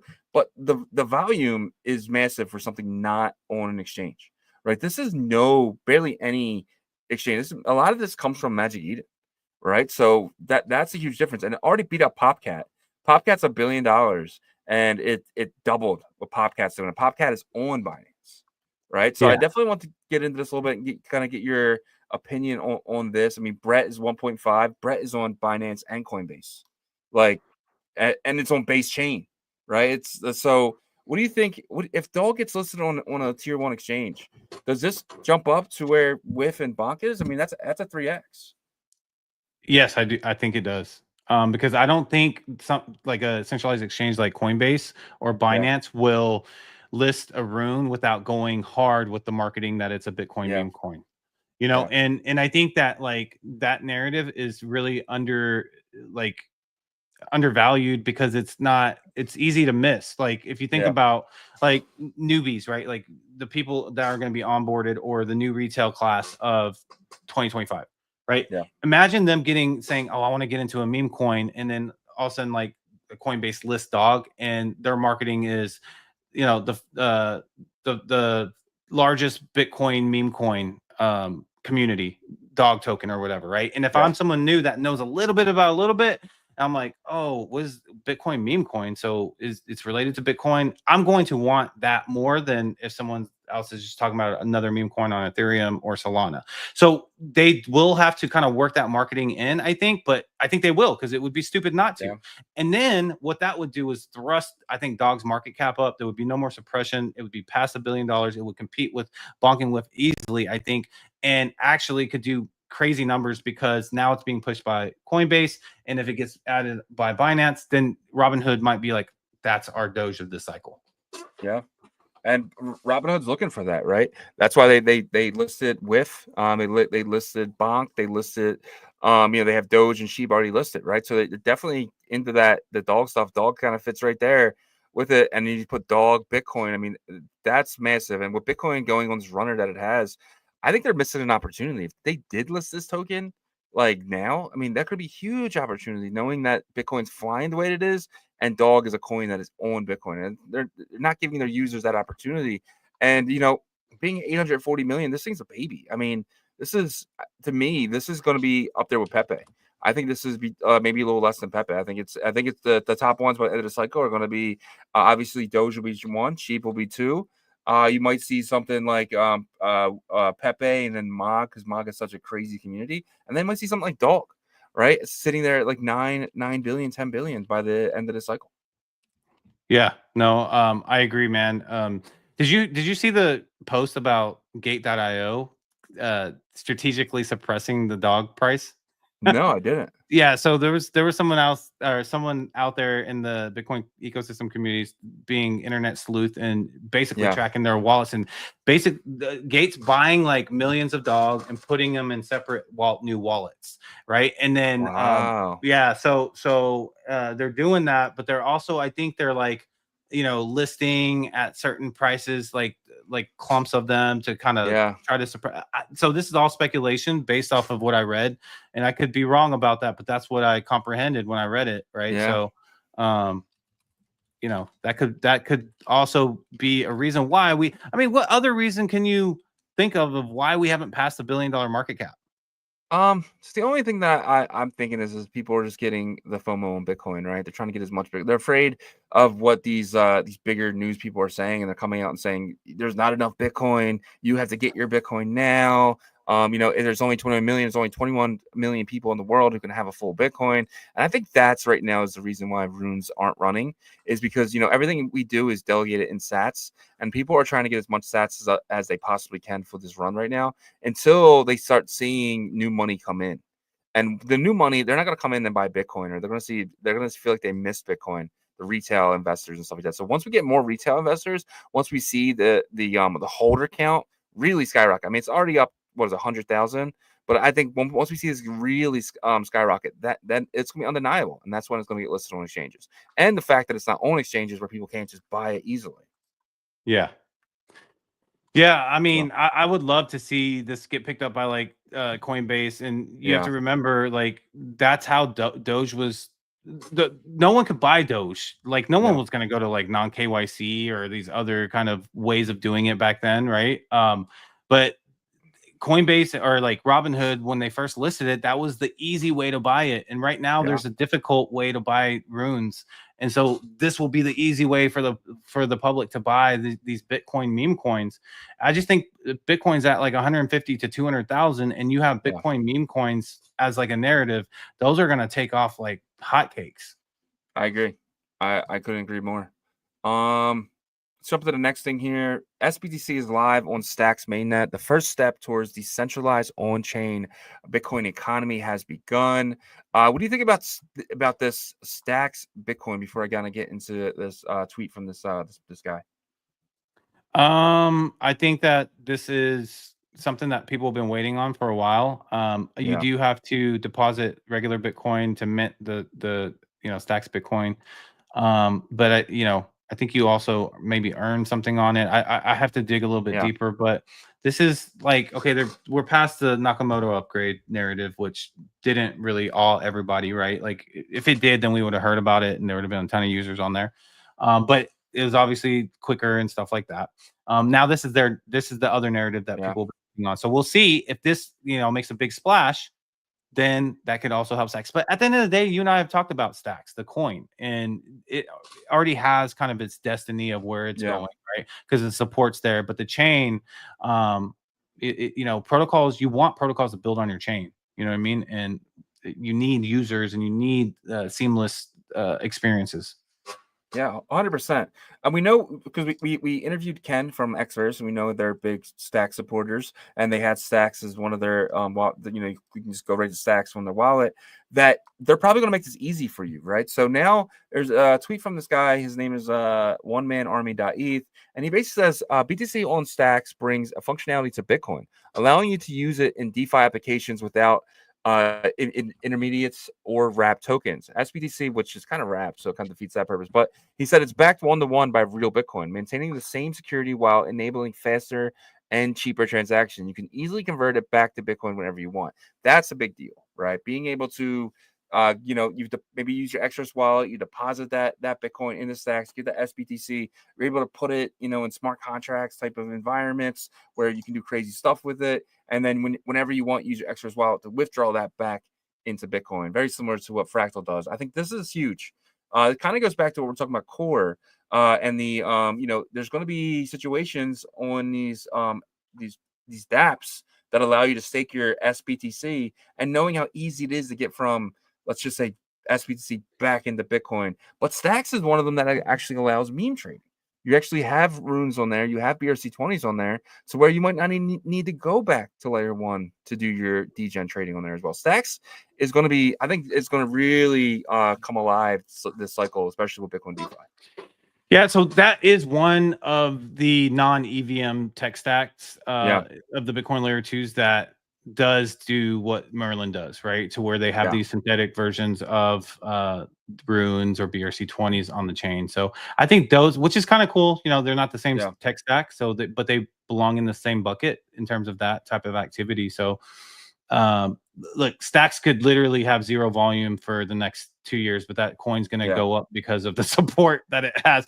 But I will say that the integration with Xverse and stuff, Xverse is there along the way, each step of the way with them, just the history and stuff with it. So I don't know. I think they have a bright future as well. This is one of them that I would play with. Obviously, I would no problem going into like Merlin Bitcoin. I have but I like this one. I don't see a problem. I think I would do this, especially when things get maybe towards the end of the cycle. When things get a little frosty and I'm going into Bitcoin, I'm like, where can I get yield on this? Because I don't think maybe I'm not at the point where I don't think the cycle's over yet, but I definitely just want to hold Bitcoin and maybe get some yield on that as well, and then sell the reward that I'm getting constantly. And Stacks is somewhere I would do it because it's easy on, easy off, right? It's very similar to how Merlin is. So. Yeah, I mean, I haven't deposited any Bitcoin to see what that experience looks like. I just remember the experience from Alex bridging, BRC20s. Now, mind you, this was early in the innovation period of BRC20s and bridging and stuff. And kudos to them for taking that leap and trying that. But it was a horrible bridging experience, which took like hours, and stuff like that. But again, it was brand new, and Alex was trying to be innovative, so got to give him that credit. 100%, man. I agree. All right, you want to get into some Wager Wednesday? Yep, let's do it. All right, guys. BetBTC.win. Do you want to pull up yours or? Yeah, show. I got it right here. Awesome. So, Wager Wednesday is brought to you guys by BetBTC. They're a partner of ours. We're just kind of helping them out, getting them some exposure here. And guys, they're a prediction market, right? They use ICP's technology in the back end. When you deposit, it's pretty simple, pretty easy. You first thing I gotta say, even if you don't want to deposit, go make an account, right? They're basically telling us they're going to do an airdrop. So all you have to do is just go to BetBTC, make an account, guys. There's no reason not to. As soon as you make an account, you get 50 points. And those points kind of go on your leaderboard here. If you got a leaderboard, you see your boy Shizzy in that #1 spot. My man Tim Bake is #2 now. Tapping out Mr. M. Shout out to Tim Baker, ADR. He had about $600 in volume. I got about 1,100 in volume. But you can see Dang, Mr. M. Dude, you're going big. Well, I won a few times, right? So it's kind of like I just reused it in there. So it's really like 400 or 500. But I got a lot in some bets. We'll kind of get into that in a little bit. I'll let you guys know what bets that I'm in or what predictions that I'm in. You see Mr. M here. He only got $50 in volume though, and he's #3. So he's gonna get the third biggest airdrop. He's doing it right. He is. And I can actually tell you how he's doing it, guys. PJNZ with our Ordinal Revolution pass as his name. Love you, PJ. You're amazing, man. Clueless. And then we got Yasher in here. Ethereum Dad's in here. But guys, if you go back down to here, you can see that a lot of people in the back end of here have 50 points. And all they did, they're just airdrop hunting, right? All they did was make an account. So guys, just come on here, make an account. That's it. That's all you have to do. If you don't want to play, if you don't want to deposit, that is fine. You will get some type of airdrop for just doing that. It's stupid not to. And it's stupid not to, guys. You don't even got to link your wallets, really. You just kind of sign in with your experts, and that's really it. Well, I guess you do have to link it. But these guys are very trusted. It's fully decentralized. They have a partnership with Xverse with the deposit stuff. So yeah, 100%. So it's all Xverse. So what you guys want to do is once you create your account, if you're interested, go to your wallet. Deposit with Bitcoin in the Xverse. You'll put it in 0.00 whatever. Let's just say 2, for instance. I don't even have that much in this wallet, but deposit. You'll come in here. You'll have to put your password in, and then you'll unlock it, and you'll confirm. Boom, done. And then you have to wait like 6 blocks. But then once the 6 blocks is in, you're good to go. And then you'll hit exit here and then home. And wow, did that deposit go automatically? I don't know. I don't think so. Oh, well, I just got you probably there were some bets that settled. Gotcha. So that's probably from that. Yeah. But I think so. I think the benefit of this platform isn't just like a poly market type of thing, because it is in terms of like the basic foundation of it, right? But like poly market doesn't allow you to create your own markets, and that's why like some people are like, why aren't there NBA markets and stuff like that? So this platform is literally designed once create your own markets is available, and they gave us they did have to push it back a little bit. They said the first week is where they're shooting for, the first week of January, for the create your own markets and bet with friends. So you can basically create your own markets and do private markets, right? So you can just tag people. But I think that's where this is going to really take off, is a decentralized version of poly markets, where everybody's going to be creating their own bets. Because when you creating your own markets, because when you create your own market, depending on the volume you get, you times that by 1.5%, and that goes to the creator of the market. So this is going to take off at some point, and that's why I think it's important. I just wanted to roll that into the points earning, because why not just sign up for an account for an airdrop of a project like this? Yep, for sure. And I'll be giving my airdrop away, whatever I earn on this account. But if you guys want to maximize your airdrop as well, the best thing to do is just kind of come in here. $1, yes.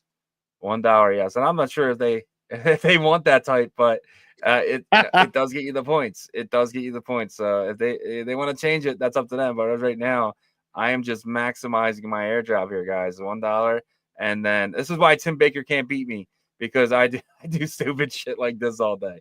But I thought we were gonna let's pick 1 or 2 bets that we might. We will. I was just showing them how to get some points, some very, very quick points here. So. I got a lot of cash here. I got $129. But there is something I want to hit on. So I was super, super bullish on Dog getting listed, but we got 2 weeks left in this year. right? So I'm kind of falling into the other side now, dude. So I'm gonna. What do you think? Will Doggo to the Moon be listed on a tier 1 sex by the end 24? I mean, we got 2 weeks, bro. I Christmas know. is coming. I They're know, gonna list man. something. Well, The next I 2 actually weeks. I did bet yes already, so I'm probably. Did you? I don't know, man. Like it's not getting. My confidence is going in the other Yeah. direction, you know. Me too. But you know, knowing the industry, they'll probably end up listing it like the first week of January or something. Yeah. You know, perfect timing, really, if you think about it, because that's when alts really start Yeah. to get electric. I know. So I think it's stupid not to just come in here and just. I threw $20 on no right now.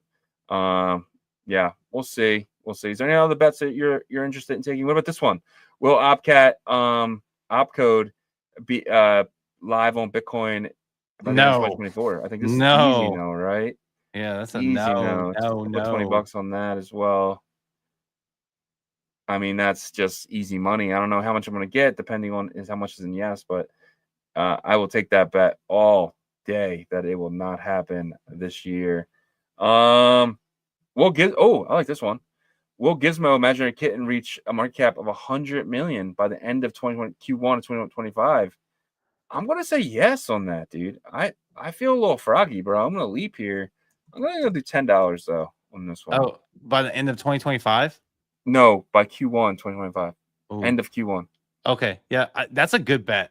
Like It either is. way, you know, Yeah. it makes you actually think about that one because you know it could easily happen, but Yeah.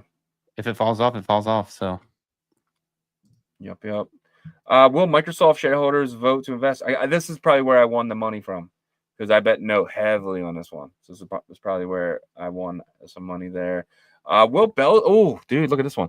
Will the Bell's market cap exceed 200 million by the end of basically the end of this month? I think that's the easy one. Yeah. I'm gonna say no on that Yeah, because I you know think so it's too. too soon. It's too soon. I'll go $5 on the no there. What will happen first? Bitcoin hits 110,000 or it drops to 90? What do you think? 110. You think 110? Yeah, I'm agree with you. I'll go $10 on that one.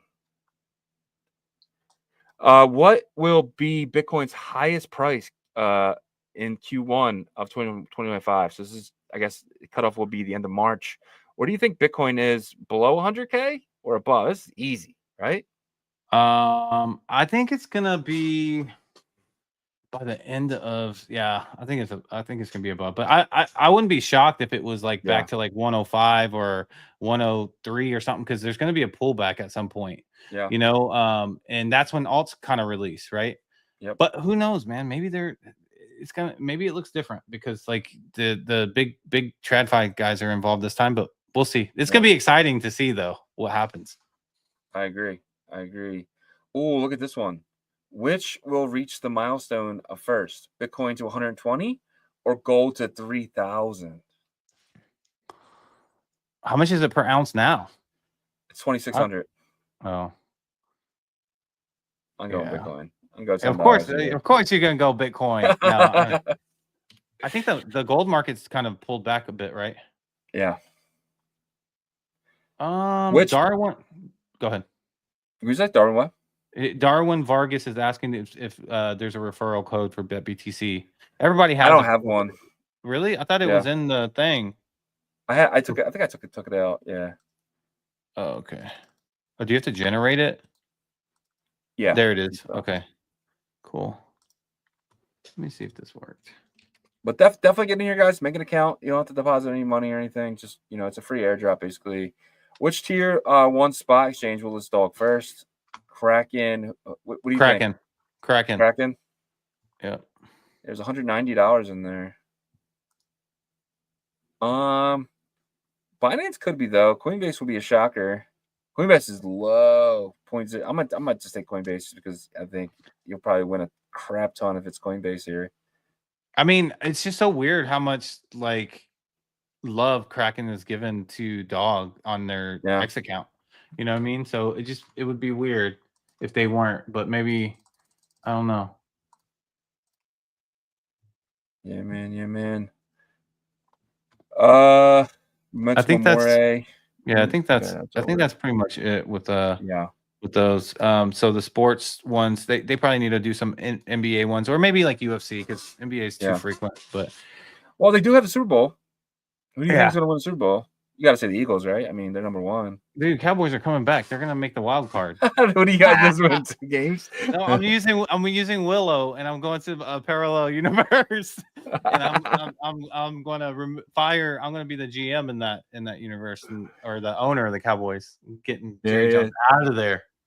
It's so funny because my brother's a Saints fan, right? So he really, because he's born in Louisiana, but he, like, I'm sure Eagles fans think the same way. He's like, man, all you Cowboys fans, y'all always just blame Jerry Jones every year, and I'm just like, well, I mean, like, we all know. He goes, everybody knows he's the problem, but like, you guys can't do anything about it. And I was like, should I just stop watching football then?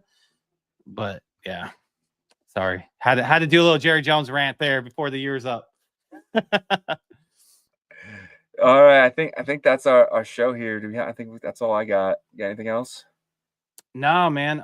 Just tomorrow, look out for Arch Thursdays. We're gonna have Matt on there along with Hex, and then a new project we're trying to get as well. Pay attention to these segments, guys, because no other show is going to bring you a consistent segment weekly of an ecosystem or a new protocol network that's going to be a scaling solution for Bitcoin, right? So I definitely recommend you guys paying attention to that. But yeah, I think that's it. We got to figure out what happened with X, because definitely that was the problem for sure. We'll talk about that after the show. But appreciate each and every one of you guys watching us, though.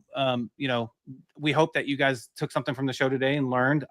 Today was our first time to dive into the Bitcoin DeFi, so we were learning on the side of you guys as well. So if you do have some extra time and wouldn't mind checking out our partners, we greatly appreciate that. Emblem Vault's going to be the interoperability tool for Bitcoin Layer 1 assets. You're going to be able to jump your ordinals from Bitcoin Layer 1 to other chains, EVM chains, non-EVM chains like Solana, but EVM chains like Merlin, ETH, and then other chains like that. And then also they will have their Bitcoin AI agent wallet very, very soon. Make sure you're checking them out. You can learn more about Emblem Vault at emblem.vision. And then BetBTC, we just went over them. They are the predictions market of the Bitcoin ecosystem. They utilize ICP technology with smart canisters, along with Bitcoin, with Xverse wallet, to where you can deposit Bitcoin directly from the wallet. It takes 6 blocks, but after that, you can start placing your bets. They have Bitcoin related bets that we just went over, and in the future, it's going to be very interesting. And I think it's going to start to catch, guys, once it's create your own markets type of situation. If you have a presence on X or any other social media, you can really build up your kind of user base, right, for your own markets. Because if you have your own markets, you're going to have your own page as well. So exciting times for that. You can learn more about them at betbtc.win.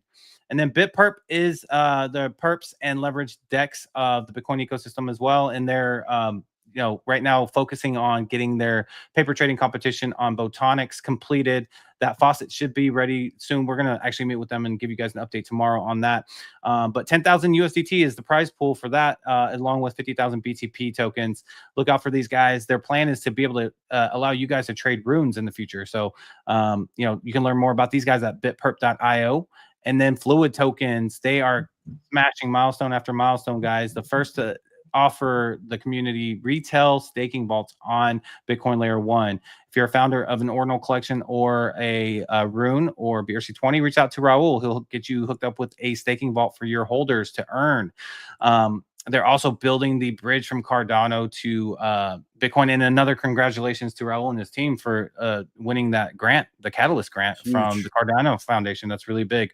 You can learn more about them at fluidtokens.com and then click on the Bitcoin side there.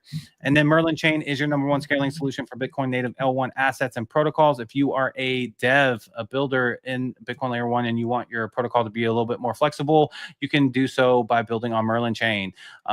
You can apply for a builder's grant. A couple of our partners got in and won that grant. And so it's not impossible. You just got to apply, and it doesn't hurt to try.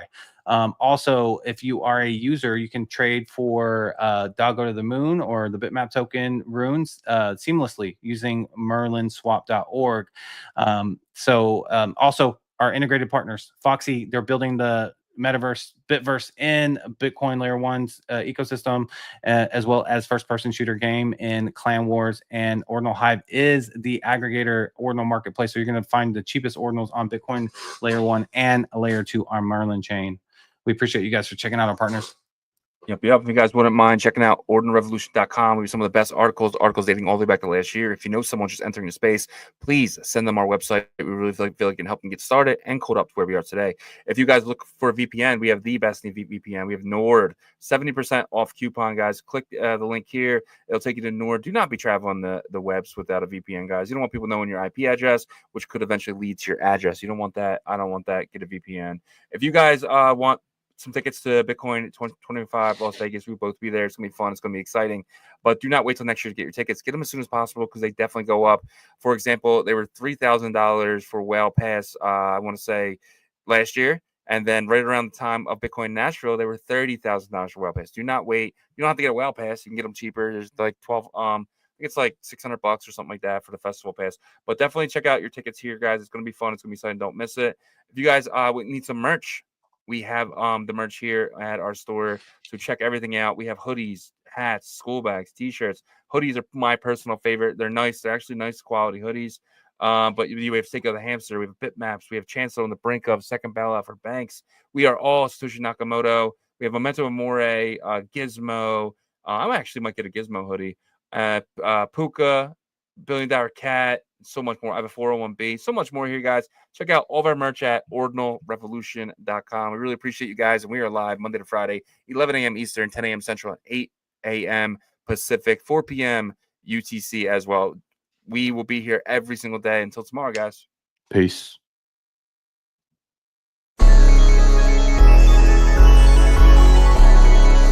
We OG. Oh no, G.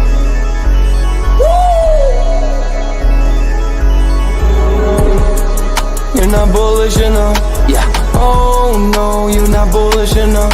You ain't got the oh no. I get stoned by the bolo. Bitcoin set to overload, yeah. Experts on reload, yeah. You're not bullish enough, yeah. Oh no, you're not bullish enough. You ain't got the oh no. I get stoned by the bolo. Bitcoin set to overload. Experts on reload. Mempool getting hot. Everybody wanna rock, ayy. Rooms is coming, everybody on a knot, ayy. It's a nuisance, Ordinal Revolution, ayy. Ordinal Revolution. Yo, it's my guy for real, bro. Got friends right now. Yo, BRC 420, bro. Yo, that shit found fire, bro. Imagine if he in here. Yeah, like it in the seal. Murder. I got balls of steel. Nookie on the field. Yeah, this shit for real. With no calls, I get so far. Got 100 phone calls that I go hard, and they gon' love me. Smoke weed, huddle back. I get shiesty. Where my Bitcoin looking lovely. All this Satoshi's nothing above me.